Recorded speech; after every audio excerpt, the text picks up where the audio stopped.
3 տարի առաջ պետության միջոցներով կառուցված կամուրջը քանդման եզրին է։ Սպիտակից Վանաձոր տանող ավտոճանապարհից դեպի Նոր Խաչակապ թեքվող կամուրջի հենապատը եւ սկզբնական հատվածի մի մասն անցած ամիս շրջվելով ընկել է Փամբակ գետը։ Նոր Խաչակապի գյուղապետ Սուրիկ Տրուզյանը ցույց է տալիս քանդված հատվածը, նշելով, թե երթևեկությունը կամուրջով դարձել է անհնար։ Տակը հեսա ցույց տամ վտանգ է, մենք սողած ինչ կարանք։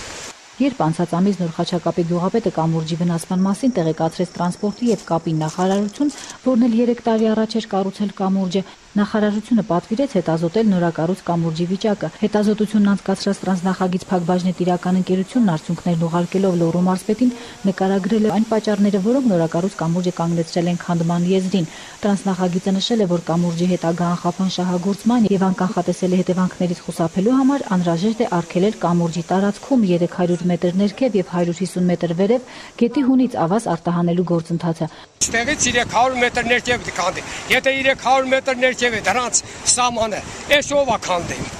Էս միջև այդ բանը,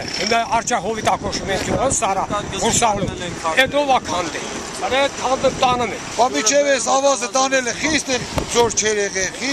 Սես փոսեր չեր եղել, մոստը չեր ջակում։ Հենց չեցին հանել է, արդեն վերջերորդ մոստը շինում է քանդում։ Թողում են որ վայելենք այս կամուրջը, ամենը մի կողմից քանդեցին տակը, տարա։ Ոչ մի մեքենա չի անցնում, քանի օր։ Չի իհարկե, вообще փակած է, մենք վախում ենք դες մեր ապրանքն էլ է դեսը գնում գալի, ընդեղ է մեր արոդը։ Այս որ քանդվեց ելանք, вообще անասուն բան պետք է ծախենք։ Որ ասում են, արե հա, 2 մետրից ավել արդեն իջել է։ Ոչ թե սա սողանք է, այդ քանդելու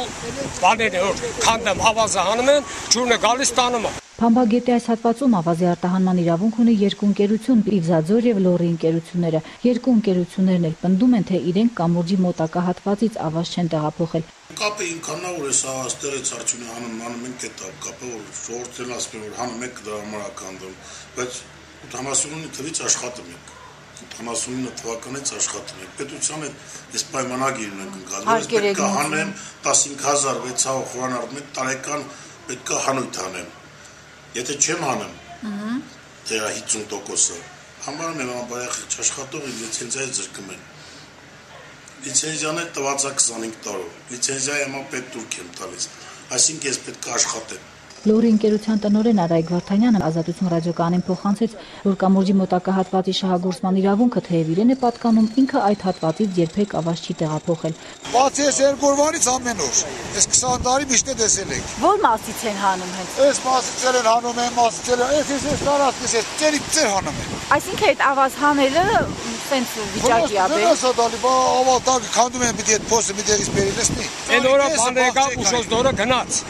Դրա այն մարտասա որ բեկել այստեղ չեն կա։ Ուրեմն Ավակյանի հիմնարկը, սա էլ ասում է 99 տարով տվել են ինչ-որ պայմանագրային կարգ։ 99 տարի եթե այս գյուղը քանդվի, ուրեմն քասնի միջև գյուղը արդեն մեր տնի։ Այնտեղ հողը չկա, ես նալոգը մուծել եմ, այսօր կարտոշկի հանց չունեմ։ Ո՞վ է այդ կտրել այդ հողը։ Ասմեն գետը տարել է, ընդել մաղել է, չկա։ Բայց գետն է տարել թե ավազից։ Չքադեն գետը կտարել։ Ավազը որն է, հողամասը չկա, նաղդի չկա, հողը չկա, 4 մետր կտրված կա, չկա։ Հա բայց հողը ինչի է տենց կտրվել։ Ասմեն գետի մեջն է դարել։ Գետը ոնց է տարել միջեր տանեմ 25 տարի այստեղ ապրում։ Համի տանում է։ Ասմեն առել են, քանդում ենք, մաղում ենք, իրանք գիտեն, ես չգիտեմ։ Ես գյուղացի մարդ եմ, կարտոլի հանդին նալոգը մուծել եմ, հիմի ոչ հողը կա, ոչ էլ նալոգը կմուծեմ, ոչ մի բան չեմ մուծել, թող պետությունը հատուցի։ Կամուրջով ավտոմեքենաների երթևեկությունը դադարեցված է այնքան ժամանակ, մինչև կկատարվեն նորոգման աշխատանքներ, ինչպես տրանսնախագիծ ընկերությունն է հաշվարկել, հարկավոր է ոչ միայն դադարեցնել ավազի արտահանումը կամուրջի մոտակա հատվածից, այլև պաշտպանել հենարանի հիմքերը եւ քանդված հենապատը վերականգնել։ Այս աշխատանքների համար պահանջվում է 25 միլիոն դրամ, այն 50 միլիոն դրամի կեսը, որը կառավարությունը ծախսել է կամուրջի կառուցման համար։